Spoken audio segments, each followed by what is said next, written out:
ఉప ఎన్నికల విషయంలో అంతా బాగానే రాశారు. బీహార్‌లో ప్రశాంత్ కిషోర్ గెలవటంతో ఇక భారతీయ జనతా పార్టీ పని అయిపోయింది. రేపో మాపో నరేంద్ర మోడీ ఇంటికెళ్ళిపోతాడు. బీహార్ ప్రభుత్వం దిగిపోతుంది అన్నట్టు. బానే ఉంది. బీజేపీ మీద ద్వేషం అనేది చాలా పెద్ద ఎత్తునే ఉంటది. ఎందుకంటే బీజేపీ మిత్రపక్షాలు తక్కువ, ఉన్న మిత్రపక్షాలు బీజేపీ నాశనాన్ని కోరుకుంటే, అదే సందర్భంలో అది విపక్షం అనేటటువంటిది సహజంగా నాశనాన్ని కోరుకుంటది.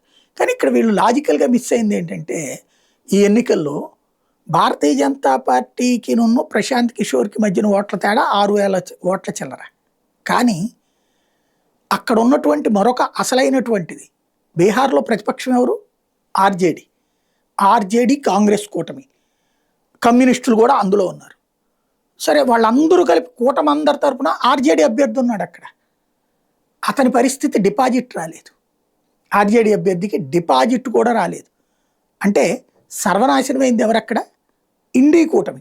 వాళ్ళు ఇప్పుడు సంతోషం వ్యక్తం చేస్తున్నారు, హర్షం వ్యక్తం చేస్తున్నారు. వాళ్ళు సక్సెస్ కాలా, బీజేపీ ఓడిపోయింది కదా అని. ప్రశాంత్ కిషోర్ ఏం వాళ్ళ టీం కాదు కదా. వాస్తవంగా చెప్పాలంటే మొదట బీజేపీలో ఉన్నటువంటి వాడే.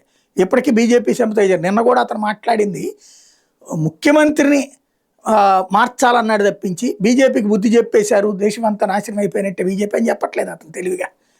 ఇక్కడ లాజిక్ మిస్ అవుతున్నది ఏంటంటే, క్రమక్రమంగా ఇప్పుడు తమిళనాడులో టీవీకే వల్ల నష్టపోయింది కాంగ్రెస్ కూటమి. స్టాలిన్ సర్వనాశనం అయిపోయాడు. అట్లాగే ఇప్పుడు ఇక్కడ జరుగుతున్నటువంటిది ఐఎన్డీఏ కూటమి లాస్ అన్న సంగతి మిస్ అవుతున్నారు.